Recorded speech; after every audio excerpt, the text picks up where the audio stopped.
بے شک ایمان والے کامیاب ہو گئے جو نماز میں عجز و نیاز کرتے ہیں اور جو بیہودہ باتوں سے منہ موڑے رہتے ہیں اور جو زکوٰۃ ادا کرتے ہیں اور جو اپنی شرم گاہوں کی حفاظت کرتے ہیں مگر اپنی بیویوں سے یا کنیزوں سے جو ان کی ملک ہوتی ہیں کہ ان سے تعلق قائم کرنے میں انہیں ملامت نہیں،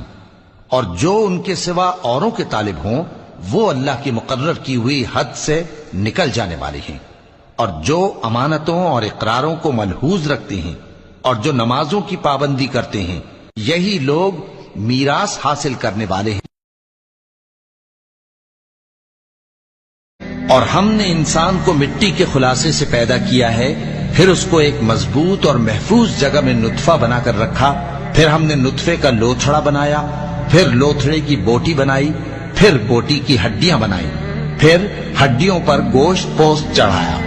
پھر اس کو نئی صورت میں بنا دیا۔ سو بڑا برکت والا ہے اللہ جو سب سے اچھا بنانے والا ہے۔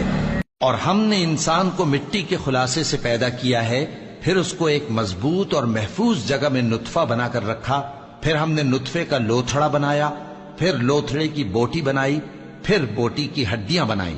پھر ہڈیوں پر گوشت پوست چڑھایا، پھر اس کو نئی صورت میں بنا دیا۔ سو بڑا برکت والا ہے اللہ جو سب سے اچھا بنانے والا ہے۔ پھر اس کے بعد تم مر جاتے ہو، پھر قیامت کے روز اٹھا کھڑے کیے جاؤ گے۔